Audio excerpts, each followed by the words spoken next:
चलिए अब देखते हैं भारतीय परिषद अधिनियम 1909।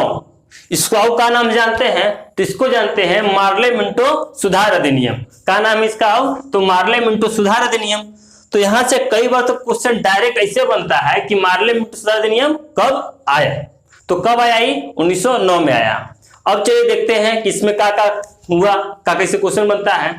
तो मार्ले मिंटो सुधार अधिनियम, हम इसी वर्ड को ज्यादा फोकस कीजिए, क्या है कि इसी से डायरेक्ट क्वेश्चन बनता है। ये जो वर्ड है भारतीय परिषद अधिनियम, इससे तो क्वेश्चन नहीं बनता है, क्वेश्चन ज्यादा बनता है मार्ले मिंटो सुधार अधिनियम से।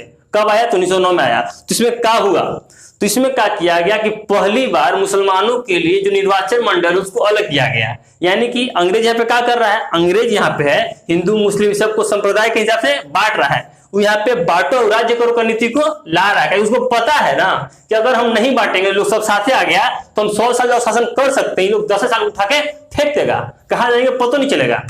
तो और लंबा टाइम तक शासन करने के लिए वो लोग बांटो और राज्य करो का नीति लेके आया। अब जैसे कि आपको बताए थे भारतीय परिषद अधिनियम 1861 में, वहां पे सबसे पहले बार भारतीयों को मौका मिला था परिषद में आने का, विधानसभा में और आके वहां कानून बनाने का। उसके बाद 1892 अधिनियम में मौका मिला उन लोग को निर्वाचित होकर आने का, मतलब चुन के आने लगा। अब यहाँ पे क्या हुआ कि अब उन लोग आ रहा था तो उसको संप्रदाय के आधार पे बांट दिया। अब जो बांटने का काम किया है तो लॉर्ड मिंटो किया है, इसीलिए कहा जाता है लॉर्ड मिंटो को भारत में सांप्रदायिक राजनीति का जनक कहा जाता है। तो क्वेश्चन पूछेगा कि भारत में सांप्रदायिक राजनीति का जनक कौन, तो कौन है आपका लॉर्ड मिंटो है। अब क्या हुआ इसमें, तो केंद्रीय तथा प्रांतीय जो विधान परिषद है उसकी जो शक्तियां हैं, उसका जो पावर है उसको और बढ़ा दिया गया, और इसमें जो सदस्य है उसका भी संख्या और बढ़ा दिया गया। जैसे कि जब हम लोग भारतीय परिषद अधिनियम 1861 देखे थे तो उसमें जो सदस्य होता था कितना होता था, 6 से लेकर 12 तक, और आधा का गैर सरकारी होना जरूरी था। और उसके बाद हम लोग देखे थे भारतीय परिषद अधिनियम 1892, उसमें क्या देखे थे, उसमें जो मेंबर था 10 से 16 तक कर दिया गया था। देखिए हर चीज रिलेट करके पढ़िएगा ना तो आपको याद करने का झंझट नहीं होगा। अब ये जो अधिनियम है इतना सारा, इसको बहुत कम लोग पढ़ाता है इसको, और पढ़ाता है तो अच्छा से बता नहीं पाता, बता पाता तो रिलेट नहीं कर पाता है। अगर आप रिलेट करके पढ़िएगा तो आपको याद करने का झंझट नहीं होगा। आपको एग्जाम में क्वेश्चन बनेगा आराम से, जहां कंफ्यूजन नहीं होगा आपको ना कि 6 से 12 केकर में था, 10 से 16 केकर में था। और फिर अब इसमें क्या किया गया है, तो इसमें जो सदस्य है 16 से लेकर 60 कर दिया गया है। तो 1892 था उसमें 10 से 16, और 1861 था उसमें 6 से लेकर 12, और जो मार्ले मिंटो सुधार अधिनियम 1909 यानी कि भारतीय परिषद अधिनियम जो 1909 है, इसमें सदस्य का संख्या कितना से कितना है, तो 16 से 60 तक कर दिया गया। अब ये 16 से 60 है, इसमें भी 9 गो लोग का मनोनयन अभी भी होगा, यानी कि उन लोग का मनोनीत करके आएगा, उन लोग भी चुन के नहीं आएगा। यहाँ पे इतना तक हुआ। और उसके बाद जो वायसराय है उसका जो कार्यकारिणी है, मतलब वायसराय जो काम करता है तो उसको सपोर्ट करने के, उसका मदद करने के लिए कार्यकारिणी होता है, मतलब कुछ सदस्य लोग का ग्रुप होता है। तो उसमें क्या किया गया, पहली बार किसी भारतीय को मौका दिया गया, मतलब वहां पे कोई पहली बार भारतीय आया तो उसके लिए पद बनाया गया, पोस्ट बनाया गया। तो पद या पोस्ट का नाम कची था, किस पद पे वो भारतीय गया, तो वो भारतीय कौन गया, कौन था पहला भारतीय जो कि वायसराय की कार्यकारिणी में गया। इसे बहुत खोद क्वेश्चन पूछेगा ना तब इसे क्वेश्चन बनता है। और इस तरह क्वेश्चन 90% बच्चा लोग नहीं बना पाता है, क्योंकि इतना डिटेल में लोग पढ़ता नहीं है। अभी देखिए हम लोग कितना अधिनियम को पढ़ चुके हैं और कितना भी अधिनियम पढ़ना है, तब जाके हम लोग भारत संविधान पे पहुंचेंगे। तो देखिए यहाँ पे क्या हुआ, तो कौन आया वायसराय के कार्यकारिणी पहला भारतीय, तो भारतीय थे आपके सत्येंद्र प्रसाद सिन्हा। कौन थे, सत्येंद्र प्रसाद सिन्हा। तो पद कौन सा था, पद था आपका विधि सदस्य। मैंने किस सदस्य के रूप में आए थे, तो विधि सदस्य के रूप में, यानी कि लीगल मेंबर के रूप में ही आए थे वहां पे वायसराय के कार्यकारिणी में। अब क्या हुआ था, अब इसके बाद क्या हुआ कि 1895 में बाल गंगाधर तिलक जो है सो एक विधेयक ले आते हैं और कहते हैं कि हम लोग का जो संविधान है ना, भारत अब आजाद होगा। आजाद के लिए तो पूरा आंदोलन चलिए रहा पूरा भारत भर में, इस समय में भी अब पूरा आजाद होगा, और हम लोग का क्या संविधान होगा वो हम लोग भारतीय खुद मिलकर बनाएंगे। इस तरह का भारत में पहला बार 1895 में बाल गंगाधर तिलक के नेतृत्व में स्वराज विधेयक आया था। तो पहली बार स्वराज विधेयक कब आया और कौन लाया, तो 1895 में आया और बाल गंगाधर तिलक लाए थे। इतना चीज हम लोग समझ गए। अब हम लोग देखते हैं अगला एक्ट का चीज है। अब देखिए भारत शासन अधिनियम 1919, इसको का नाम जानते हैं, इसको हम लोग जानते हैं मोंटेग्यू चेम्सफोर्ड सुधार अधिनियम। का जी? मोंटेग्यू चेम्सफोर्ड सुधार अधिनियम। अब ये दोनों नाम में बहुत ही इंपॉर्टेंट है आपका मोंटेग्यू चेम्सफोर्ड सुधार अधिनियम। काहे कि यहाँ पे जो क्वेश्चन अधिकतर बनता है यही बनता है कि मोंटेग्यू चेम्सफोर्ड सुधार अधिनियम कब आया। तो कब आया आपका? 1919 में आया। अब इसमें क्या हुआ? तो इसमें पहली बार उत्तरदायी सरकार बनाने की बात कही गई, यानी कि कहा गया कि अब जो सरकार बनेगा उत्तरदायी सरकार बनेगा, यानी कि रिस्पॉन्सिबल सरकार बनेगा, ऐसा बात यहाँ पे कहा गया। उसके साथ साथ में ये भी कहा गया कि यहाँ पे जो है स्वशासी संस्थाओं की स्थापना की जाएगी। स्वशासी संस्था यानी कि ऑटोनोमस इंस्टीट्यूशन। इसको क्या होता है कि सरकार से कुछ छूट होता है काफी हद तक, ये अपना नियम कानून से खुद से बनाता है। ठीक है, ऐसा बात कहा गया, सिर्फ कहा गया, लेकिन हुआ क्या एक्चुअल में? तो ये तो बात कहा गया था 1919 में, जब इसका काम करना स्टार्ट हुआ। उस पर कब हुआ? 1919 के बाद 1921 में इस पे काम करना स्टार्ट हुआ, यानी 1921 में इस पे क्रियान्वयन करना स्टार्ट हुआ, मगर सिर्फ प्रांतों में ही आंशिक रूप से। अब देखिए एक बात बोला गया था कि केंद्र लेवल पे भी और राज्य यानी कि प्रांत स्तर पे, दोनों स्तर पे क्या होगा? उत्तरदायी सरकार बनाएंगे। लेकिन जब काम करने की बात आई तो सिर्फ आंशिक रूप से, वो भी सिर्फ प्रांत में, यानी कि थोड़ा बहुत ही काम हुआ, वो भी कहां पे? तो सिर्फ प्रांत यानी कि राज्य में उत्तरदायी सरकार बना। कहां पे? तो सिर्फ प्रांतों में ही उत्तरदायी सरकार, वो भी आंशिक रूप से बना।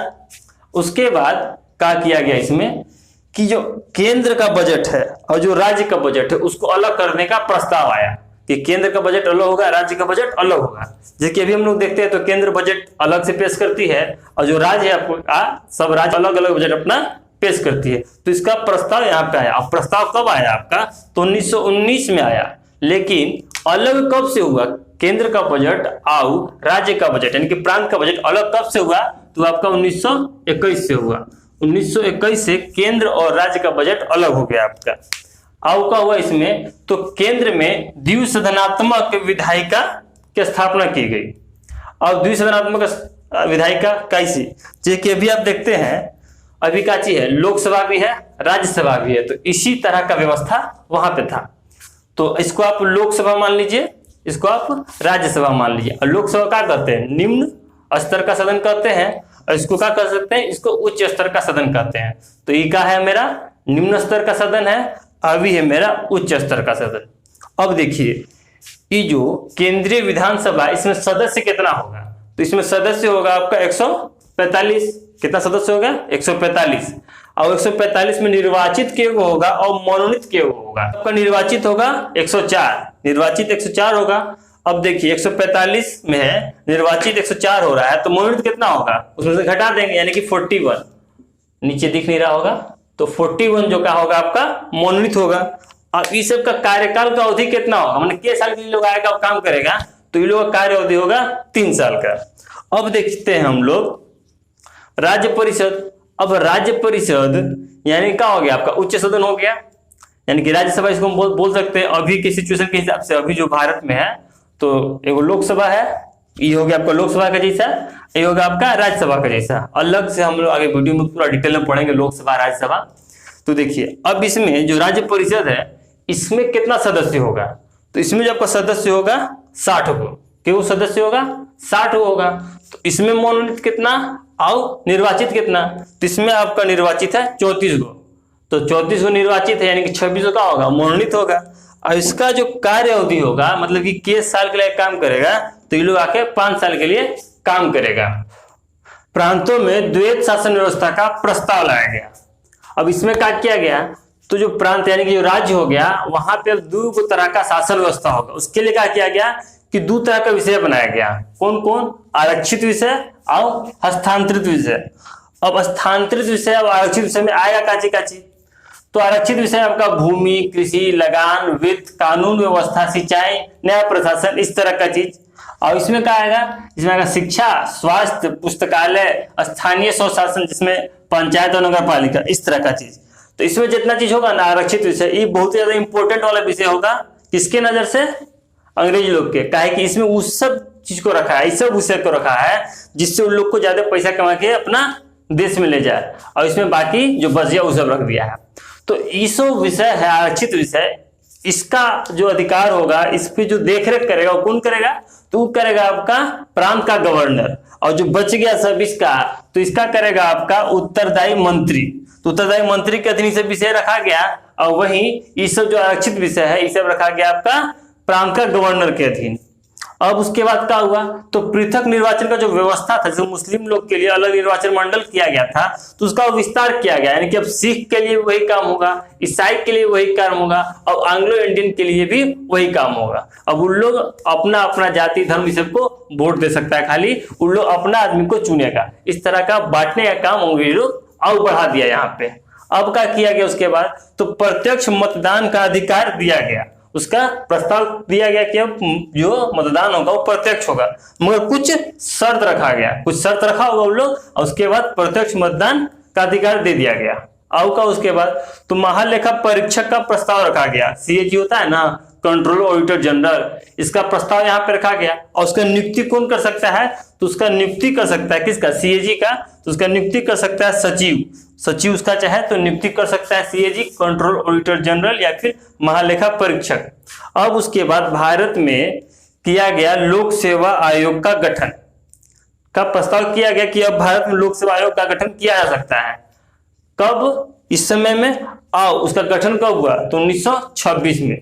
1926 में भारत लोक सेवा आयोग का गठन किया गया, जिसका अध्यक्ष कौन बने, तो उसका अध्यक्ष बने आपका जॉन रास वार्कर। जॉन रास वार्कर इसके अध्यक्ष बने, और गठन कब किया गया, 1926 में। जबकि 1922 में भारत में पहला लोक सेवा आयोग का परीक्षा हो गया था।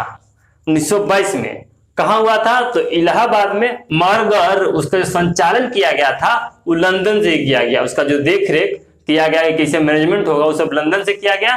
लेकिन 1922 में पहला परीक्षा कर दिया गया था, जो कि कहाँ हुआ था, इलाहाबाद में हुआ था। तो चलिए इसको भी यहीं पे खत्म कर